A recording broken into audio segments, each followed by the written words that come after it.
Coucou à tous, c'est le leader comme Richard. Je fais cette vidéo rapidement pour vous parler de quelques informations sur le S&P. Comme on le sait déjà, dans la journée d'hier, le projet vient de terminer sa phase d'airdrop. Donc actuellement, nous sommes en phase de distribution.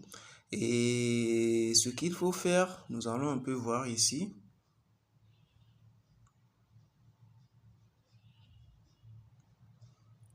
Lorsqu'on rentre à la partie truc là, à la partie airdrop, ils ont même écrit ça des main meaning. Je sais pas si c'est phase ou bien phase rase. Ah ok.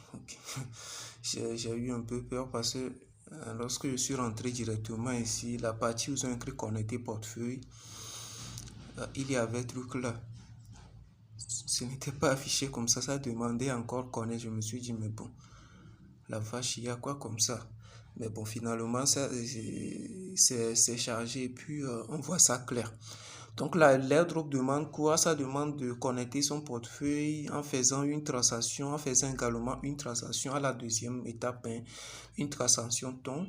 Et à la troisième étape, ce qu'il vous demande encore pour être éligible et truc là. Et les amis, le nombre d'amis que vous avez invités. Donc tout ça là, ça compte au niveau de quoi? Au niveau du Musk Empire. Donc c'est un peu ça. Nous allons faire quoi? Nous allons faire quoi? Nous allons faire quoi? Il n'y a plus grand chose. Il n'y a plus grand chose. Il n'y a plus grand chose. Je pense même qu'ils ont écrit ça ici. Le nombre de jetons que vous recevrez dépendra de points, le montant de la monnaie du jeu que vous avez gagné tout au long du jeu, vos revenus horaires, blablabla, le nombre d'amis que vous avez invités au jeu. Donc c'est un peu ça, c'est un peu ça. Donc ça ne diffère pas de ce que je viens de dire. Donc c'est tout ce qu'il faut pour pouvoir faire ce truc là. Maintenant vous le faites, vous prenez votre, mais on ne sait jamais, on ne sait jamais. On ne sait jamais. À tout moment, ils peuvent faire quoi?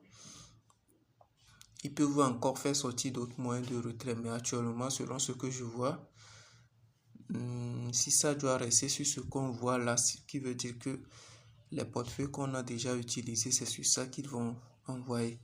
Mais je me suis dit en chemin, eux aussi peuvent faire comme les autres échangeurs et faire truc là. Et nous dire de faire ceci, de faire cela. Donc c'est un peu ça. Par exemple, les échangeurs, les CSC, tout ça là, pour connecter comme les autres l'ont fait. Donc à présent, c'est ce qui est là. Si ça reste comme ça jusqu'à la phase de la distribution, je pense que c'est selon ces portefeuilles. J'ai très bien dit si.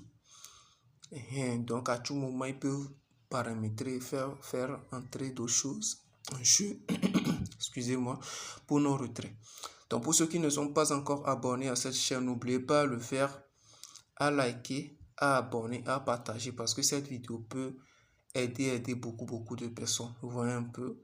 Et il y en aura par le futur ou bien dans le futur des choses très intéressantes qui seront sur la page. Donc n'oubliez pas à vous scotcher à la page. Ça serait pour votre bien. Ok.